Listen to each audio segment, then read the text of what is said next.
Hello guys and welcome to the channel success judgment. फिर से हम डिस्कस करने वाले हैं इंपॉर्टेंट अपडेट्स आज की। और गाइस ये इंपॉर्टेंट अपडेट्स आपकी 69 शिक्षक भर्ती के अंतर्गत आज हाई कोर्ट में 2 इंपॉर्टेंट केसेस लगे हैं गाइस, उसके बारे में डिस्कस करेंगे। साथ ही साथ गाइस यहाँ पे एक सुप्रीम कोर्ट का एक स्टेटमेंट जारी हुआ है आरक्षण को लेकर, वो हम डिटेल डिस्कस करने वाले हैं। जेई मेंस और नीट के बारे में हम क्लियरिटी यहाँ पे करेंगे गाइस। और साथ ही साथ गाइस यूपी आंगनवाड़ी होंगे प्री प्राइमरी और ग्रुप डी आवेदन निरस्त किए गए हैं।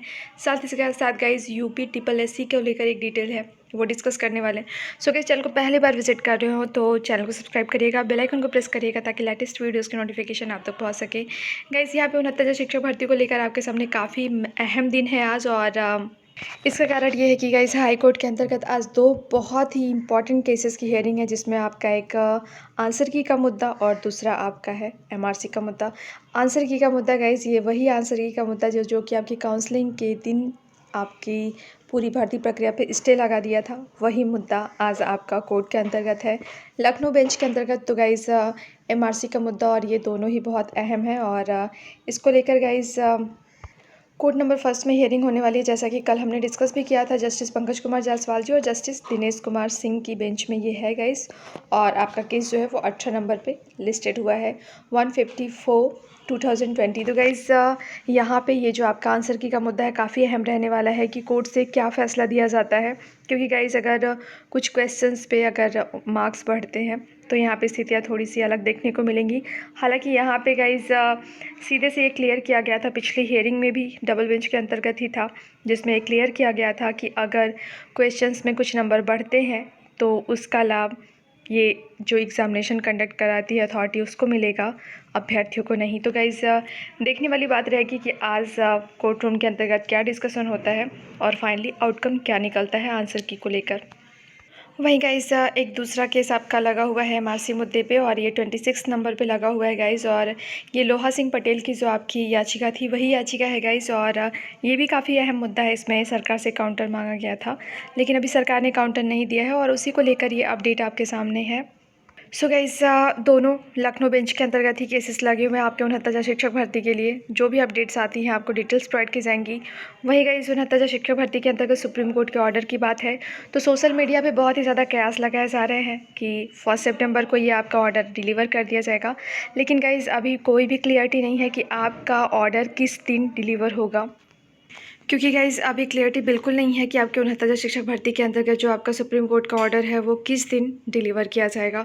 तो गाइस इस कयास लगाने से सोशल मीडिया से बिल्कुल दूर रहिए, क्योंकि यहाँ पे र्यूमर्स बहुत ज़्यादा हैं और जो भी अपडेट्स होंगी फाइनली गाइस आपको प्रोवाइड की जाएंगी, क्योंकि गाइस ये आपके कॉज लिस्ट के अंतर्गत मेंशन करके आएगा तो आपकी सारी चीज़ें यहाँ पे क्लियर हो जाएंगी कि आपका ऑर्डर किस दिन डिलीवर होगा सुप्रीम कोर्ट से।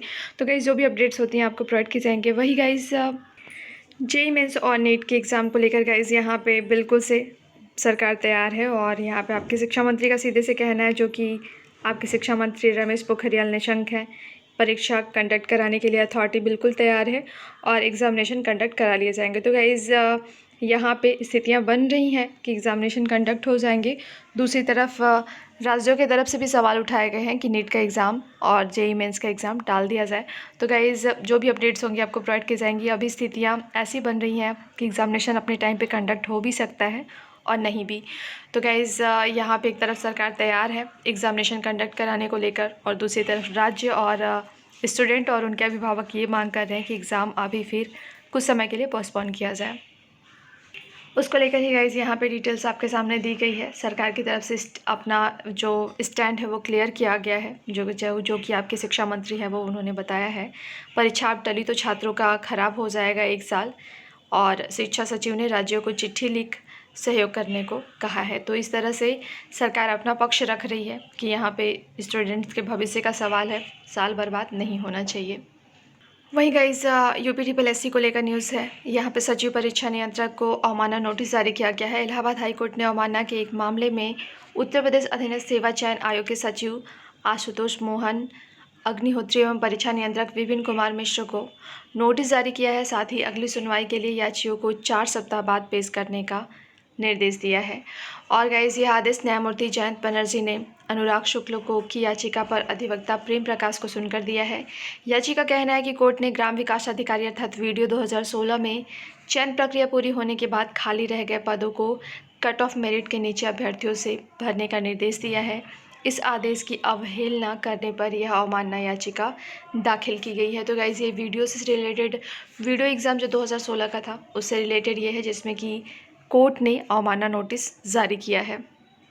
वही गाइज सभी आंगनवाड़ी केंद्र प्री प्राइमरी स्कूल के रूप में होंगे संचालित, और इसमें प्रदेश के आंगनवाड़ी केंद्र अब प्री प्राइमरी स्कूल के रूप में संचालित होंगे। बेसिक शिक्षा और महिला एवं बाल विकास विभाग ने इस स्कूल के लिए पाठ्यक्रम तैयार करने व संसाधन जुटाने की कवायद शुरू कर दी है, और राज्य सरकार के इजाज़त देने पर इसी साल से नहीं तो शैक्षिक सत्र 2021-22 से संचालित किए जाएंगे। नई शिक्षा नीति 2020 के तहत इस व्यवस्था को लागू करने वाला यूपी देश का पहला राज्य होगा। इसके लिए हर ज़िले में आंगनवाड़ी कार्यकर्ताओं को प्रशिक्षित किया जाएगा। इसके लिए यूनिसेफ ने ब्लेडेड अप्रोच नाम से कार्यक्रम तैयार किया है। नई शिक्षा नीति में 3 से 6 वर्ष के बच्चों को प्री प्राइमरी स्कूल में शिक्षा देना अनिवार्य है। इसे निःशुल्क व शिक्षा के अधिकार अधिनियम के दायरे में लाने की बात भी कही गई है, और इस वर्ष मार्च में बेसिक शिक्षा विभाग के कार्यक्रम में सीएम योगी आदित्यनाथ ने आंगनवाड़ी केंद्रों को प्री प्राइमरी के रूप में संचालित करने का सुझाव दिया था।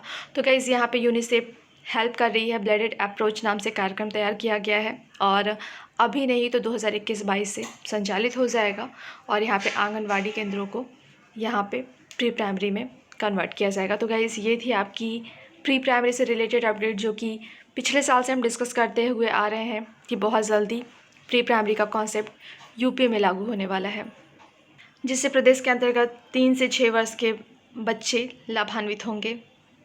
वहीं गाइस आरक्षण को लेकर सुप्रीम कोर्ट ने एक स्टेटमेंट जारी किया है, और इस आरक्षण को लेकर कहना यही है सुप्रीम कोर्ट का कि क्या कुछ लोग हमेशा ही अपने पिछड़ेपन को ढोते रहेंगे।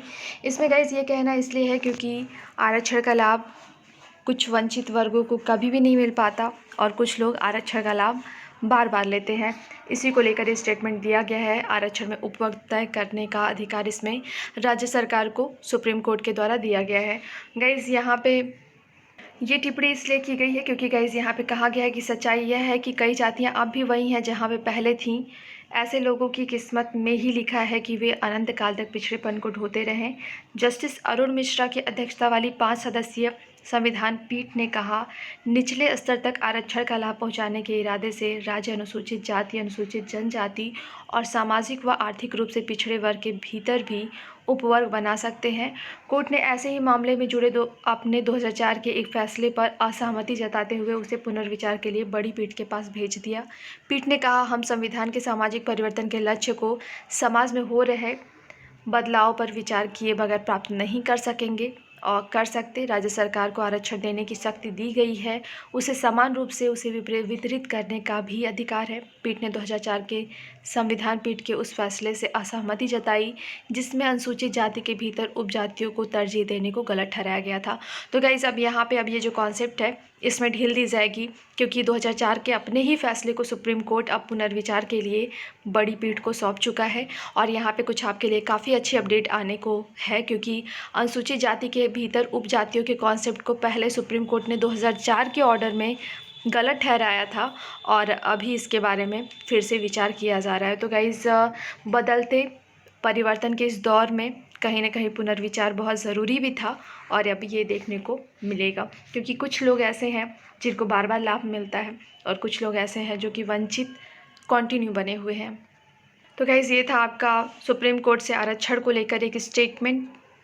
वहीं guys high court Allahabad high court के द्वारा फर्जी डिग्री के आरोप में बर्खास्तगी पर रोक लगाई गई है, और ये था आपका प्रकरण जो कि डॉक्टर भीमराव अंबेडकर विश्वविद्यालय आगरा की 2004 और 5 बीएड की डिग्री को फर्जी करके बर्खास्तगी की गई थी। इसी को लेकर स्टे लगा दिया गया, और ये कहा गया है, रोक लगा दी गई है और कहा गया है कि उनको वेतन दिया जाए, और इससे रिलेटेड ये डिटेल्स गाइस आपके सामने दी गई है। और वहीं गाइस कोरोना में ड्यूटी करने वाले शिक्षकों ने यहाँ पे कहा है कि मुफ्त इलाज नहीं देने पर यहाँ पे उन्होंने जो याचिका दायर की थी उसके अंतर्गत जवाब तलब किया है कोर्ट ने सरकार से कि जो शिक्षक कोरोना काल में ड्यूटी कर रहे हैं उन्हें मुफ्त इलाज क्यों नहीं दिया जा रहा है। प्रदेश के परिषदीय विद्यालयों में कार्यरत शिक्षकों का राज्य कर्मचारियों की तरह कैशलेस चिकित्सा व बीमा सुविधा की मांग को लेकर दाखिल याचिका पर हाई कोर्ट ने सरकार से जवाब तलब किया है और याचियों ने कहा है कि राज्य कर्मचारियों की तरह परिषदीय विद्यालयों के अध्यापक राज्य सरकार के निर्देश पर कोविड-19 की ड्यूटी कर रहे हैं। इसके बावजूद उनको राज्य कर्मचारियों की तरह कोई सुविधा नहीं दी जा रही है। याचिका पर न्यायमूर्ति पंकज भाटिया ने प्रदेश सरकार और बेसिक शिक्षा परिषद को जवाब दाखिल करने को कहा है। याचिका का पक्ष रख रहे अधिवक्ता अनिल सिंह बिसेन का कहना है कि उत्तर प्रदेश सरकार राज्य कर्मचारियों को कैशलेस चिकित्सा सुविधा, बीमा कवर व कोविड महामारी के दौरान कार्य करने वाले कर्मचारियों को 50 लाख रुपए तक का बीमा कवर देती है, लेकिन परिषदीय शिक्षकों को ऐसी कोई सुविधा प्राप्त नहीं है। तो गाइज़, ये याचिका जो दायर की गई थी उसमें सरकार से और बेसिक शिक्षा परिषद से जवाब तलब किया है कोर्ट ने। तो गाइज़, जो भी अपडेट्स आती हैं इससे रिलेटेड आपको डिटेल्स प्रोवाइड की जाएंगी। सो गाइस, इस वीडियो में इतना ही। गाइस, वीडियो को लाइक करिएगा, शेयर करिएगा, चैनल को सब्सक्राइब करिएगा और बेल आइकन को प्रेस करिएगा ताकि लेटेस्ट वीडियोस की नोटिफिकेशन आप तक पहुंच सके। गाइस, यहाँ पे 69,000 शिक्षक भर्ती को लेकर आज काफ़ी अहम दिन है। कोर्ट से जो भी अपडेट्स आती हैं आपको डिटेल्स प्रोवाइड की जाएंगी, चाहे वो आंसर की से रिलेटेड मुद्दा हो और या फिर MRC का मुद्दा।